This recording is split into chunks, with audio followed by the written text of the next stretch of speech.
여러분 안녕하십니까? 변성환 유튜브 방송 변성환 미들맨 TV 시청자 여러분 반갑습니다.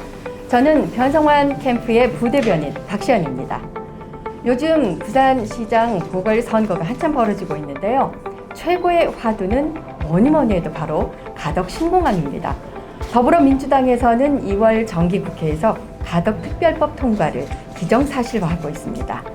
2029년 가덕신공항이 완공되고 2030년 부산 월드엑스포가 열리면 우리 부산은 명실상부한 동북아의 물류 허브로 도약하고 100만 명에 가까운 고용 유발 효과를 끌어낼 수 있는데요. 그야말로 우리 부산 발전의 견인차 역할을 할 것으로 기대합니다. 오늘 변성환 예비후보 캠프에 아주 귀한 손님이 오셨습니다.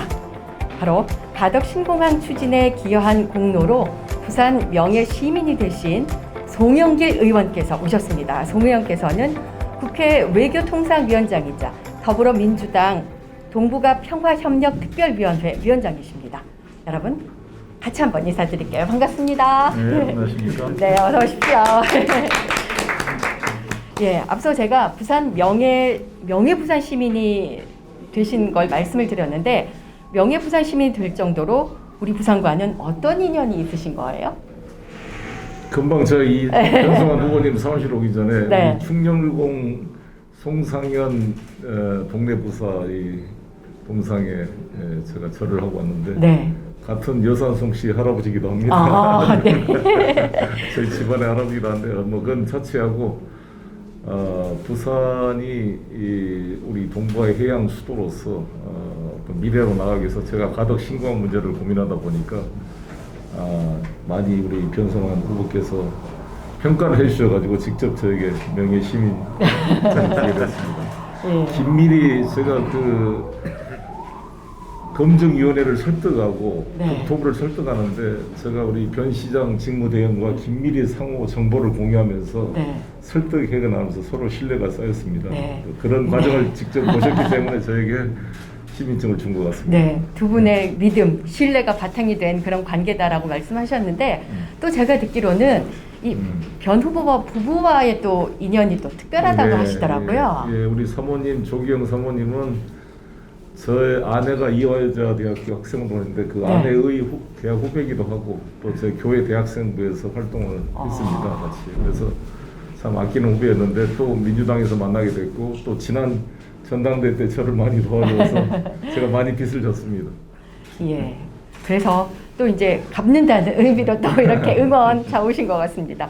오늘 변성환 미들맨 TV에서는 김해 신공항을 백지화시키고 또 가덕 신공항 건설을 이끌어낸 주역이라고 할 수 있는 이 두 분, 바로 송영길 의원과 변성환 부산시장 예비 후보를 모시고 가덕 신공항에 관한 말씀 나눠보도록 하겠습니다.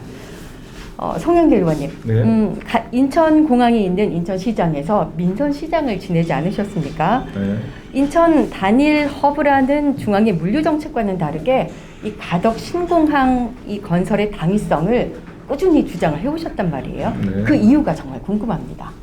우리나라의 국토의 균형 발전을 위해서도 필요하고 특히 제가 인천시장으로서 인천 지역이 중무장대형 기계산업, 목재산업, 합판, 고철 이런 걸로 좀 저부가치 산업이 많았습니다. 그래서 인천을 고부가치 산업으로 산업의 패러다임을 바꾸려면 BT 산업이나 IT 산업들을 유치를 해야 되는데 핵심적으로 지금 코로나 전국에서 뜨고 있는 셀트리온과 삼성바이오로직스가 송도 국제도시에 유치되게 된 핵심적 계기가 인천국제공항과 20분 거리에 있다는 장점 때문이었습니다. 네. 제가 인천시장으로 세계적인 유수 기업들을 유치하고 GCF 같은 세계 녹색 기후기금 본부를 송도에 유치할 수 있었던 핵심 이유가 바로 인천국제공항이었기 때문에 저는 이 동남권 신공항을 단순한 승객의 차원이 아니라 부울경에 지금 낙후돼가는 경제를 한 단계 업그레이드 시킬 수 있으려면은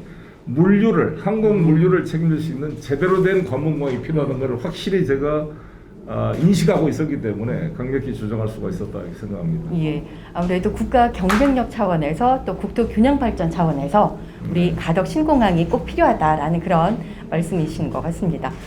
사실 이 동남권 신공항 문제가 제기되면은 이 수도권에서 항상 국제 경쟁력을 들고 나오지 않습니까? 그래서 항공 수요 등을 이유로 불가론으로 이렇게 일관해 왔는데 그런 가운데 이 송영길 의원의 지원이 이 부분을 돌파했을 때 큰 힘이 되셨을 것 같아요, 후보님. 큰 힘이 되죠. 예. 그거는 지금 방금 말씀하셨듯이 아마 송 의원님 입장에서는 인천 시민들의 일부 반대를 무릅쓰고 이렇게 합리적인 국가 대책, 국가 시책, 대한민국의 미래를 보고 이렇게 응원을 해주신 부분이라서 저희로서는 감사할 따름이죠. 네. 예, 그렇습니다. 예, 동남권 이 신공항 문제가 제기되면은 수도권에서는 앞서 말씀드린 것처럼 그 국제 경쟁력 이런 얘기를 하고 있습니다만은 사실 이제는 가덕 신공항이 가시화되고 있지 않습니까? 네. 예, 처음 시작은 아마 2003년으로 제가 기억이 되는데 고 노무현 전 대통령께서 부산, 울산, 경남 상공인 간담회에서 이렇게 건의를 받으셨어요. 그래서 적절한 위치를 한번 찾아보겠다라고 이렇게 답변하면서부터 이렇게 시작이 됐는데요. 사실 한 20여 년 동안의 그 과정이 참 힘들었습니다. 2002년에는 김해 돛대산 중국 미단기 추락 사건이 큰 계기가 됐다고 봐야 되죠. 후보님, 그 과정을 좀 간단하게 설명해 주실까요? 말씀하셨듯이 2002년도에 김해 돛대산에 중국 민항기가 추락함으로 해서 130여 분이 넘는 그런 인명 피해가 있었습니다. 그 이후에 노무현 대통령께서 새로운 공항의 필요성을 또 역설을 하셨고 각 정부마다 정권이 바뀔 때마다 이게 대선 공약으로 이제 화두가 됐었죠. 그런데 이 지난한 과정이었는데 박근혜 정부 때 2016년도에 느닷없이 원래는 이제 가덕공항이냐 밀양공항이냐 이걸 가지고 검증하는 과정이었는데 갑자기 저희들도 생각지도 못한 김해 신공항 확장하는 게 불쑥 들어왔어요. 이건 틀림없이 정치적인 고려밖에 볼 수가 없는 거고 다 좋습니다. 그런데 문재인 정부 들어서 이런 문제점에 대한 지속적인 부산시의 요구, 부울경의 요구를 받아들여서 검증이 이루어진 거죠. 이 검증 과정이라는 게 한 1년 거쳤습니다. 그래서 이제 제가 공지사가 아니고 옆에 계시는 우리 송 의원님도 그렇지만 사실상 이 모든 과정들에 있어서는 결론이 검증위원회에서 합리적인 결과를 이끌어낸 데 있어서는 부산시가 주도적인 역할을 할 수밖에 없는 겁니다. 네. 예, 아마 송 의원님도 모두에 말씀을 하셨지만 저하고 긴밀하게 계속 대화를 하면서 이런 논리 이런 거에 대해서 제공하고 하는 걸 상의를 많이 했었습니다. 네. 그거는 이제 언론 세상에 드러날 수가 없는 비하인드 스토리예요, 사실은. 네. 이거는 뭐 낼 수가 없는 거죠. 그런데 어쨌든 그 결론을 이끌어낸 게 구분응선을 넘은 계기입니다.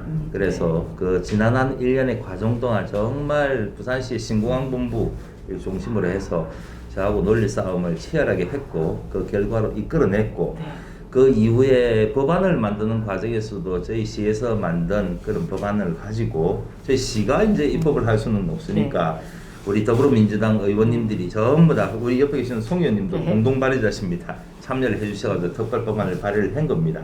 그게 이제 2월달 임시국회 때 통과를 목전에 앞두고 있는 거죠. 그래서 하여튼 많이 도와주셔서 감사하다는 말씀을 드리고 우리 시에 있는 공무원들한테도 참 노고를 이 자리를 빌어서 감사하다는 말씀을 드립니다. 네. 앞서 말씀하신 것처럼 그 과정 자체가 좀 녹록지 않은 부분을 말씀을 하셨는데 국민의힘의 반대가 참 집요했었고요. 느닷없이 밀양이 들어오면서 또 지역 간의 어떤 갈등의 골도 깊어지기도 했단 말이에요.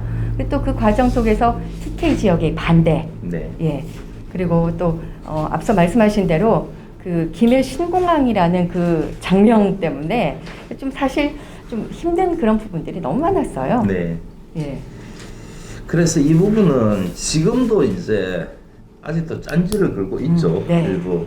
얼마 전에 이제 국민의힘 김종인 대표가 부산에 와서서 이제 공항 하겠다 발표를 했는데 아직도 집안 정리가 잘 안 된 것 같아요. 거기서는 뭐 다른 얘기를 또 합니다. 대구 경북. 집안 정리부터 좀 하셔야 될 것 같고. 뭐 어쨌든 한다고 하니까 좋습니다. 한다고 하니까 좋으니까 아마 부산 시민들은 이번에는 2월 임시국회 때 당연히 통과되려고 여야가 공의한다고 했죠. 그런데 참 빨리도 하는 것 같아요. 그쪽에서.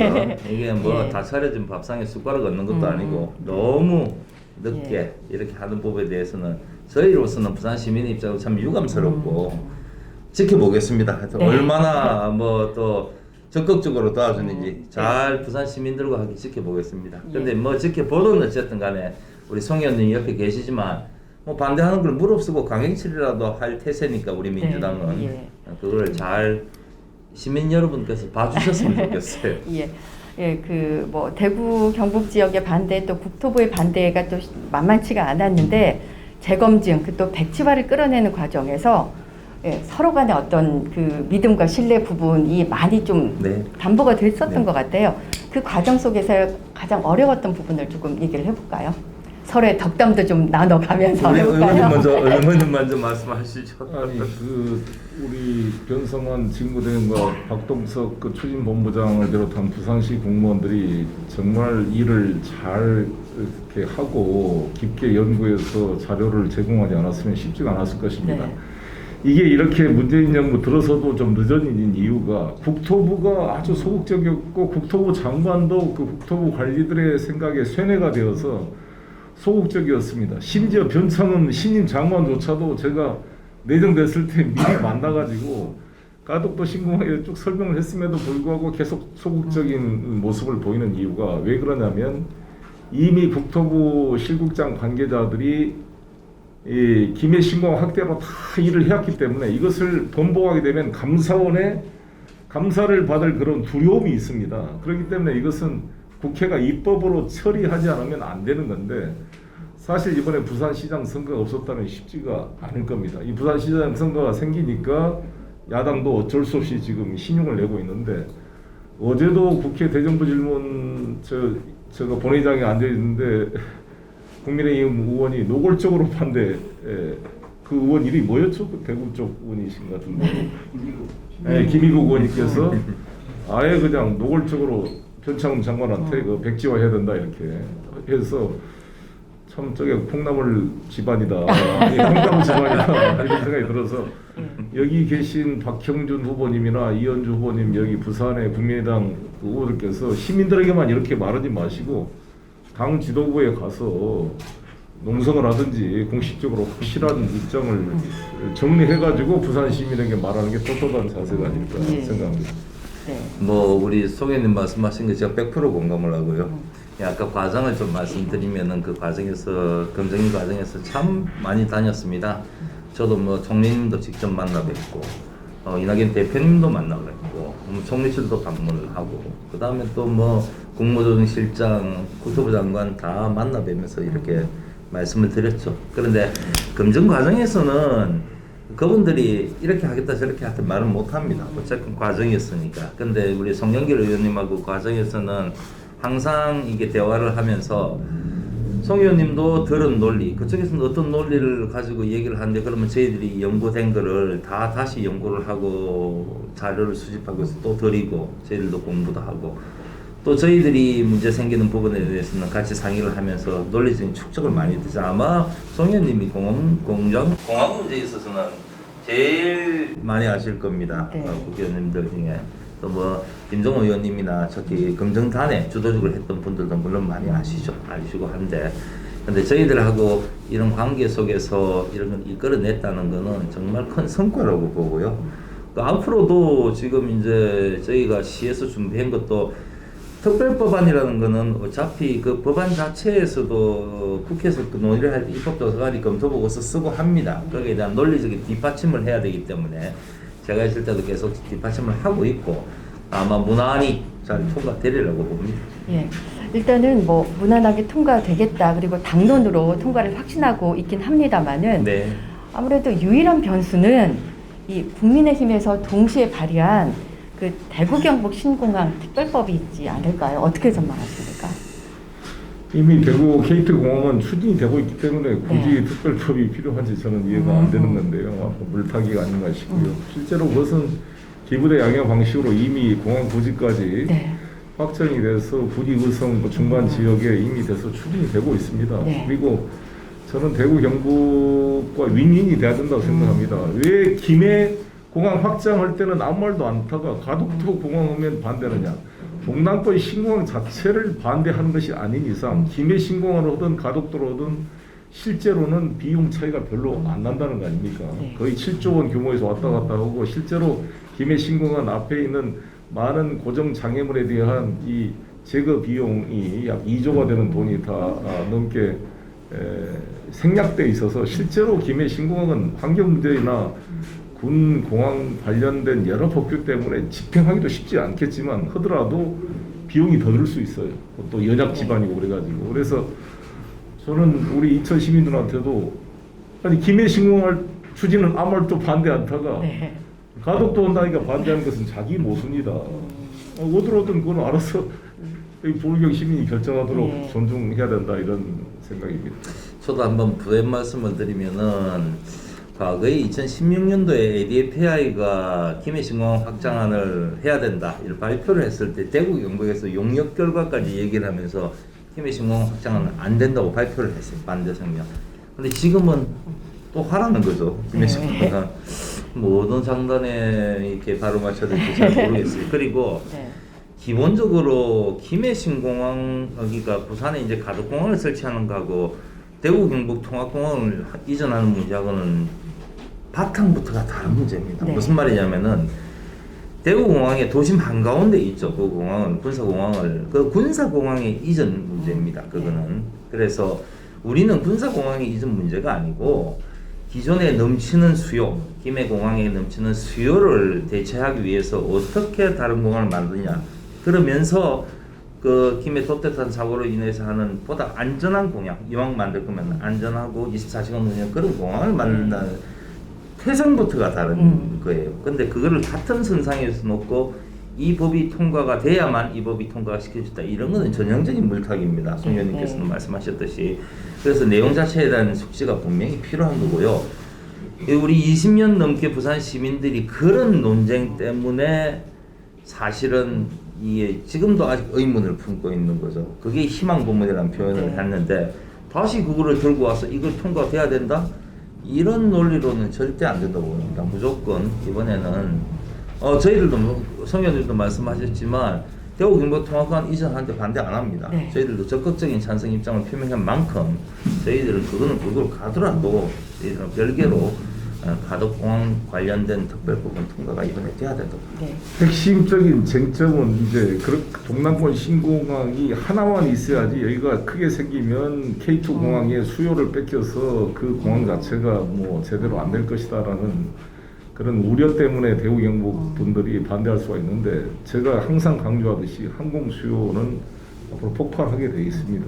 그리고 이게 물류가 또 크게 늘어나게 돼 있기 때문에 대구 경북의 500만을 커버하는 K2 공항으로 충분히 자기들 할 수가 있어요. 여기는 800만에 전남까지 합하면 1000만의 남부 지역 동남권 이 신공항을 커버하는데 절대적으로 이 김해공항은 될 수가 없습니다. 이 산속에 갇혀 있는 공항을 만들고 더구나 저는 너무나 저를 보고 놀랬던 게 물류 화물 처리 용량이 현재 김해공항이 15만 톤 정도 되는데 저거를 V자 활주로를 놓게 되면은 공간이 좁아들기 때문에 그게 6만 3천 톤인가로 줄어든다니까 이건 동네 공항이지 무슨 국제공항이라 말할 수가 없다. 왜냐하면 간사이 공항이 80만 톤에서 100만 톤을 처리하고 우리 인천국제공항은 500만 톤을 현재 처리할 수가 있고 앞으로 단계적으로 1000만 톤까지 늘릴 계획인데 6만 3천 톤짜리 공항을 만들었고 국제공항이라고 나쁜 놈들 아닙니까 이거. 예. 최소한 그래서 이 저걸로 가면 한 60만 톤, 70만 톤 규모가 돼. 저는 한 100만 톤 규모로 가덕도 공항을 만들어야 여기 AI를 비롯한 에코 델타 시티도 만들어지는데 정말 첨단 산업을 할 수 있는 이 불경 경제의 촉매제가 되지 않겠습니까? 이거 누가 보더라도 김해공항을 만들어면 하나 더 강조하는 게 공항을 이용하는 사람이 조종사들인데 대부분 조종사들이 김해공항이 가장 어려운 공항이다. 네, 맞아요. 골프장으로 말하면 핸디캡 1번, 2번, 3번인데 5번 안에 들어갈 정도의 공항이라는 거예요. 세계 공항 중에. 그래서 조종사들이 이 김해공 올 때마다 가장 긴장을 하고 별도의 훈련 절차를 이수한 자만이 이 기장이 되어서 이 김해공항에 착륙할 허가를 받는다 그럽니다. 그런데 여기다가 이제 신공항이라 만들어 놓으면 대형 747 비행이나 대형 항공 화물기가 여기서 이착륙했을 때 접근 실패를 했을 경우는 다시 한번 승악산이나 독대산 이런데 이모산 이런데 다시 충돌하지 말라는 법이 없거든요. 실제로 시뮬레이션 결과 접근 실패했을 때 이 터닝할 때 충돌 위험이 있다는 게 확인이 됐습니다. 그래서 저는 이것을 만들어 놓은 순간 두고두고 이때 이 시기를 살았던 사람들에 대해서 우리 후배들이 이런 멍청한 놈들 때문에 우리 동네가 발전 못했다, 욕을 얻어먹을 것이다. 저는 이렇게 생각합니다. 네. 아무래도 우리 가덕 신공항의 어떤 당위성에 더 무게를 이렇게 실어 주셨는데요. 네. 앞서 뭐 조금 전에 물타기 얘기도 나왔지만 지난 1일에 김종인 비상대책위원장 국민의힘 네. 김종인 비대위원장이 와서 찬성하겠다 가덕 신공항. 그런데 거기에 한일 해저 터널 건설이라는 카드를 들고 나왔어요. 아무래도 좀 시선을 좀 달리 해가지고 물타기 하는 거 아니냐?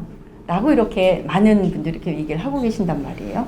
똑같은 생각입니다. 똑같은 생각이고 저는 이제 한일 해저 터널 문제는요. 일제 강점기 시대부터 일본이 그린 그림까지 있습니다. 그런 목적으로 이제 추진을 했던 그런 내용이었는데 물론 저희들도 정권이 바뀌고 가면서 거기에 대한 검토는 많이 했었어요. 부산시에만 해도 제가 행정부시장 시절 때도 전문가들을 다 불러서 이게 과연 타당성이 있느냐 이런 부분에 대해서 논의를 한 적도 있어요.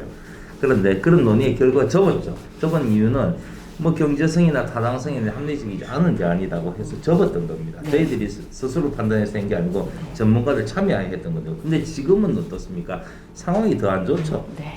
한일 관계의 문제를 떠나서라도 기타 우리가 지금 생각하고 있는 유라시아 철도를 연결시키는 이런 유라시아 전체적으로 동북아에 있어서 기종착점이 될 수 있는 데가 부산입니다. 부산이고 그리고 새로운 신남방, 신북방 정책에 있어 중심지 그리고 향후에 이제 북극 항로가 또 이제 개통이 된다면은 거기에 대해서 부산이 어떤 역할을 할 수 있는가 이런 종합적인 판단을 다 고려를 해야 되는 사항이지 단순히 하늘 해저선을 툭 던져서 그렇게 할 상황은 지금 아니죠. 그건 아닙니다. 그건 당연한 문제라고 저희는 보고요. 그래서 왜 이 기회에 이걸 던져서 이런 논란을 일으키는지 저희들로서는 이해를 할 수 없지만 하여튼 이거는 합리적인 대안 제시가 아니라고 보고 저희들은 그 부분은 지금은 논의할 때가 아니라는 분명한 반대 입장을 표명을 하는 겁니다. 네.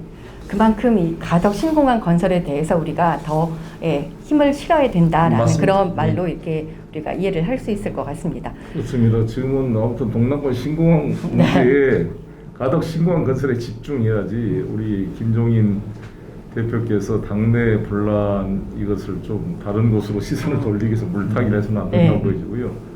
저도 대통령 직속 북방경제협력위원장으로서 우리 문재인 대통령과 우리 모두의 소원인 이 11대 철도를 통해서 유럽으로 연결되는 그 뚫은 것을 일단 그게 집중하고 그 이후에 사실 뭐 이 한일 관계가 됐을 때나 검토할 문제가 아닌가 이렇게 생각합니다. 네. 추후에 그 부분은 천천히 생각해 볼 문제다. 이렇게 생각 정리를 하면 될 것 같습니다. 사실 이 가덕 신공항 건설 촉진 특별법이 예비 타당성 조사가 이제 면제가 되면서 사업 추진 속도가 훨씬 더 빨라졌단 말이에요.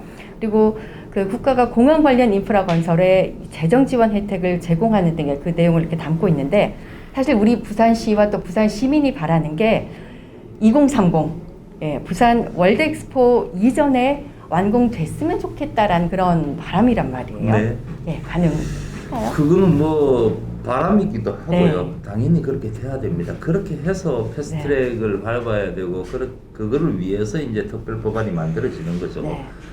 2030년 부산 월드 엑스포는 국가 사업화가 이미 됐습니다. 그러니까 물론 2023년 11월에 돼야지 국가 간 경쟁에 의해서 투표로 결정이 되긴 합니다만 거기에서 전 국가적인 역량을 동원을 하려고 합니다. 지금 이제 마스터 플랜 용역이 진행 중이니까 그 결과가 나오면 그렇게 다 해야 되는 부분은 당연한데 거기에 위해서는 이제 200개국이 넘는 외국계 국가들이 와요. 6개월 동안 행사를 하고 5천만 명이 넘는 인원의 관광객들이 오는데 언제 이제 인천공항에 내려서 KTX 타고 부산 오고 하겠습니까? 그래서 24시간 운영이 되는 가덕공항을 빨리 그 전에 건설해야 되는 건 당위성이 당연히 있는 거고 그러려면은 2029년 말까지는 개항이 돼야 됩니다. 그래서 그런 목표로 저희들이 추진을 하고 있고 그래서 사전적인 단축을 시킬 수 있는 그런 절차는 다 법안에 담아서 압축을 하려고 해서 사전 타당성 조사라든지 예타라든지 이건 면제를 하고 거기에 관련된 국비 지원, 각종 세제 혜택, 공항도시와 관련되는 국가 지원, 뭐 교통망도 마찬가지고 또 특히나 이제 공항공사, 이게 지자체가 참여하는 공항공사를 건설하는 법적 근거도 그 안에 다 넣어놨습니다. 이런 법안들이 이루어지면은 2030년도에 월드 엑스포 유치하는 데 큰 힘이 되는 거죠. 네. 원래 이런 대규모 행사할 때는 우리가 유치 계획서를 이제 내년에는 내야 됩니다. 유치 계획서를 BI라고 국제 박람회 사무국이죠. 신청서를 내야 되는데 핵심적인 내용 중에 하나가 교통망입니다. 뭐 각종 주저도 있고 교통망 숙박시설 뭐 다양한 방안이 있지만 접근성 이런 부분에 대해서도 큰 비중을 차지하는 점수죠. 그래서 그 전에까지 이 공항을 새로운 공항을 완공하겠다는 목표를 제시를 하면은 저희들이 국가 간 경쟁에 있어서 우선순위를 줄 수가 있다고 보거든요. 그런 차원에서도 당연히 빨리 돼야 된다고 봅니다. 예. 일의 연속성의 어떤 측면에서 봤을 때도 예, 변 후보님께서 꾸준하게 이렇게 추진해 나가는 게 예, 마땅하지 않나 이런 생각이 듭니다. 네. 예. 가덕 신공항은 우리가 경제공항이고 또 일자리 공항으로 만들어 나가야 하지 않나라는 게 모든 부산 시민들의 일단 바람이기도 한데요. 가덕 신공항 이후의 어떤 비전에 대해서도 좀 말씀을 해주셨으면 좋겠어요. 그래서 저는 이제 계속 주장을 합니다. 우리 당에서도 가덕 특별법이 우선이죠. 네. 우선이고 2월달에 임시회태 통과된 게 우선인데 어쨌건 뭐 여야간에 지금 반대하는 분이 없죠. 뭐 일부 있는데 뭐 네. 그건 다 자체하더라도 될 겁니다. 그래서 저는 항상 말씀드리는 게 지금 이 시점에서는 이제 전제 조건으로 깔았으면 싶어요. 가덕 신공항 특별법은 통과된다. 당이 성명했다고 그 이후의 거를 우리 정부나 여당에서 집중적으로 하나씩 발표를 해야 된다고 생각해요. 아마 지금 민주당, 더불어민주당 우리 중앙당에서도 이게 뭐 뉴딜 위원회라든지 이런 위원회가 구성이 돼 있고 그 인근에 국제적인 물류 도시를 가덕공항이 된 이후에 어떻게 만들 것인지, 교통망을 어떻게 만들 것인지 여기에 대한 계획을 세우고 있어요. 그런 부분에 대해서는 부산시에 제가 있을 때도 같이 논의를 한 바가 있고 이제 그런 것들을 하나하나 가시적으로 시민들한테 보여주는 게 필요한 것 같아요. 그래서 앞으로는 이제 곧 하나하나씩 이 공항 문제는 기정사실화 두고 네. 공항으로 인해서 우리가 파급 효과를 내기 위해서 산업 체계를 어떻게 바꾸고 국제 물류 도시를 어떻게 형성하고 뭐 이런 것들을 꼭 발표를 하리라고 보고 저희들도 준비를 하고 있습니다. 네. 앞서 우리가 유라시아 대륙으로 연결되는 가덕 신공항 얘기를 이렇게 했단 말이에요. 동북아 물류 허브인 동시에 유라시아 대륙을 향한 관문으로서의 역할을 하게 될 텐데 그러면은 우리 부산의 역할도 상당히 클 거라고 생각이 듭니다. 특히 평화 도시로서의 어떤 역할, 예, 큰 기대가 있습니다. 어떻습니까, 의원님? 말씀드린 대로 사실 이 철도가 한반도 종단 철도와 12대 철도가 연결된다는 것은 사실상 남북 간의 평화 협력 그리고 러시아 간의 북방 경제의 연결을 전제로 하기 때문에 사실상 부산이 그걸 뚫어낸다면 이 분단의 벽을 뚫어내는 평화의 어떤 중심의 역할을 할 수 있는 조건이 되지 않을까 싶습니다. 그리고 제가 항상 강조하는데 이 동해바다를 제2의 지중해로 만들자. 이 한반도가 유럽의 화약고인 발칸반도의 길이 아니라 이탈리아 반도로 지중해 해역을 장악해서 천년의 로마 제국을 만들었던 그런 비전을 가지고 이 부산항이 인천항과 부산항이 베네치아 같이 그런 역할을 함으로써 이 해양과 대륙을 포섭하는 그러한 중심지로서의 자기 비전을 가져가야 한다 이렇게 생각합니다. 그런 면에서 이번에 어떤 부산시장 후보로 나온 우리 변성원 후보가 많이 또 고민을 해 오셨는데 잘 좀 꿈을 펼쳐 보시길 바라겠고요. 예. 또 우리 민주당이 이번에 아무튼 원팀이 돼서 하나로 이 경선을 이겨내서 해준다면 저도 사실 앞으로 당의 지도부가 이제 된다고 한다면 그런 것을 적극적으로 뒷받침해서 이게 실현될 수 있도록 노력하겠습니다. 예. 송 의원님께서 동북아 평화협력특별위원회 위원장이시기 때문에 더 이렇게 무게 실린 말씀을 해주시지 않나 생각이 듭니다. 변 후보님, 좀 전에 뭐 언급도 하셨지만 우리 부산시에서도 차근차근 준비를 해나가야죠. 그럼요. 부산은 원래 그 아까 평화 문제를 말씀하시면 전 네. 세계적인 평화 도시입니다. 아시다시피 유엔 공원 아마 네. 세계 유일한 6.25 때 참전국들의 희생자분들이 묻혀 있는 그런 도시죠. 그래서 매년 턴토드 부산 11월 11일 날 이런 행사도 하고 합니다. 네. 평화의 도시입니다. 그래서 그런 상징성도 있는 부분이 있고 네. 이런 가덕공항이나 이런 걸 통해서 그리고 성현님께서 말씀하신 유라시아 철도의 그 기종착역이 될 수 있는 그런 지점으로 해서 남북 간 대화가 원활하게 이루어진다면은 네. 모든 이런 조건들이 다 갖춰지지 않는 생각됩니다. 저희 시에서도 네. 그런 부분에 대해서 철저히 준비하도록 하겠습니다. 예. 방금 질문이 하나 들어왔습니다. 예. 후보님, 다른 정치인은 관심 갖지 않았던 이 가덕 신공항에 집중하신 특별한 이유가 있으실까요? 저한테 묻는 게 아닌 것 같은데. 두 분 다, 예, 두 분 아, 다. 예, 그렇습니까? 먼저 후보님께 한번 먼저 네. 여쭤보고. 그러니까 다른 정치인하고 저는 아직 정치인데 이제 한 일주일밖에 안 돼가지고.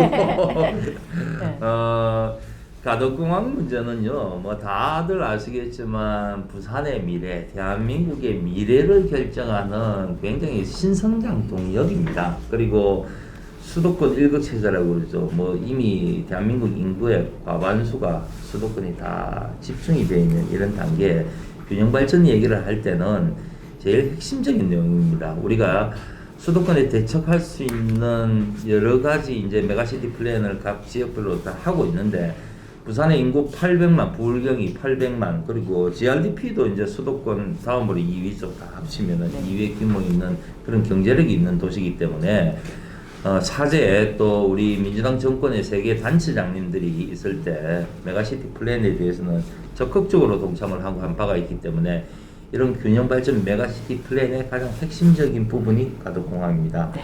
그래서 이거는 정치적인 고려보다는 생존의 문제, 경제의 문제, 부울경 시민들이 사는 문제의 문제이기 때문에 그런 점에서 저희들이 계속 관심을 가졌던 거고 앞으로도 그렇게 가져야 된다고 봅니다. 네. 끝으로, 예. 예, 저한테도 왜 인천 국회의원이 여기에 관심 갖냐 이런 얘기 많이 하는데 네. 사실 저는 초선호 때 이라크 전쟁을 반대하기 위해서 바그다드까지 갔다 온 사람입니다. 대한민국 문제가 아니라 어떤 세계적 평화를 위해서 목숨을 걸고 제가 바그다드를 전쟁 직전에 다녀왔는데 하물며 내 조국 모두가 다 우리 영토이고 국회의원은 지역의 이익을 넘어 국가 전체의 이익을 위해 봉사하도록 법에 규정이 되어 있습니다. 뿐만 아니라 제가 당대표 출마를 그때 2년 전에 하면서 쭉 부산 지역의 이 현안 문제를 공부하게 됐고 그래서 제가 가덕도를 두세 번 다녀왔고 저 김영호도 두세 번 가서 보고 왔습니다. 나 가덕도 가서 깜짝 놀랐던 게 뭐냐 가덕도 옛날 이름이 천가동, 천가도 하늘을 더한 곳인데 천가초등학교가 있더라고요. 가보니까 그때 고종 있었던 병인양요, 신미양요 1871년을 끝내고 나서 척화비를 다 세웠는데 척화비가 천가초등학교에 놓여 있었습니다. 외적 침입, 비전 즉화, 주화 매국 이렇게 써놨어요. 야, 이런 완고한 폐쇄로는 안 된다. 정말 하늘로 뚫고 나가자. 그래서 저는 하늘을 더한다는 것은 뭐냐? 바로 얘가 공항이 생긴다는 의미 아니겠느냐. 네. 그래서 이 정말 이 조상들이 예비해 놓은 땅이다 이렇게 생각을 했습니다. 그래서 이 천가 이 가덕에 공항을 만들어서 세계로 날 수 있는 그런 공항이 된다고 확신을 하게 됐고 더욱더 이제 또 우리 변성환 시장 직무대행과 부산시 직원들과 소통하면서 더욱더 힘을 얻었다는 말씀을 드리겠습니다. 네. 지금 말씀하신 게 우리 변 후보님께 더 힘을 실어주시는 말씀이 아닌가 생각이 듭니다. 마지막으로 가덕 신공항과 관련해서 우리 부산 시민들에게 당부하신 말씀이 있다면 먼저 송영길 의원님 먼저 말씀해 주시고 그다음 후보님께 네. 말씀해 주십시오. 우리 인천국제공항 만들 때 일부 서울 사람들이 인천이란 말을 빼버리고 서울공항 또 세종공항으로 만들겠다 그런 걸 가지고 우리 인천 시민들이 온 힘으로 싸웠습니다. 그때 가장 아쉬웠던 게 우리 인천시가 인천국제공항에 지분이 1%도 없어요. 그래서 제가 몇 번 우리 변성환 우리 시장 직무대행님한테도 건의를 드렸는데 반드시 여기는 공사가 만들 때 부산시가 지분 참여를 해야 된다. 그래서 이제 그 근거 조항도 법에 들어갔는데 마지막까지 우리 부울경 시민들이 뜻을 모아서 우리 대한민국의 균형 발전, 대한민국의 경쟁력, 인천과 부산이 C포트도 2포트로 가는 것처럼 에어포트도 투포트 시스템으로 가서 상호 보호한 윈윈할 수 있도록 해갔으면 좋겠습니다. 하여튼 뭐 바쁘신데도 우리 가덕공항에 제가 뭐 명예시문으로 모셨기도 했는데 정말 감사하다는 말씀을 우선 드리고요. 부산의 명운이 걸린, 대한민국의 명운이 걸린 이 가덕공항 부분에 대해서는 정말 최선을 다해서 하겠습니다. 사실상 제가 선봉장이었죠. 예, 가덕 신공항의 선봉장이었기 때문에 앞으로도 그 선봉장 역할을 끝까지 잘 완수하겠다는 말씀을 드리고, 부산 전문가 미들맨 변성환을 끝까지 지켜봐 주시고 응원해 주시기를 부탁드리겠습니다. 화이팅! 오늘의 말씀을 20여 년을 끌어온 부산 최대 수건 사업인 가덕 신공항 건설이 이제 가시화됐습니다. 가덕 신공항은 우리 부산을 동북아의 물류 허브로 우뚝 서게 하고 미래 부산의 성장 발전의 원동력이 될 것입니다. 이제는 가덕 이후를 내다보고 경제공항, 일자리 공항으로 만드는 비전을 실천해 나가야 할 때입니다. 김해공항 확장안에 대한 재검증과 백지화를 이뤄낸 두 주역, 변성환 예비후보와 그리고 또 송영길 의원과 함께 말씀 나눠봤습니다. 여러분, 앞으로의 가덕 신공항의 비전을 제시할 변성환 예비후보를 끝까지 응원해 주시기 바랍니다. 오늘 송영길 의원과 변성환 두 후보를 모시고 들어본 김해공항 확장안 백지화와 가덕 신공항 추진의 두 주역을 만나다. 변성환 미들맨 TV 유튜브 방송을 마치겠습니다. 함께해 주신 여러분 고맙습니다. 네, 감사합니다.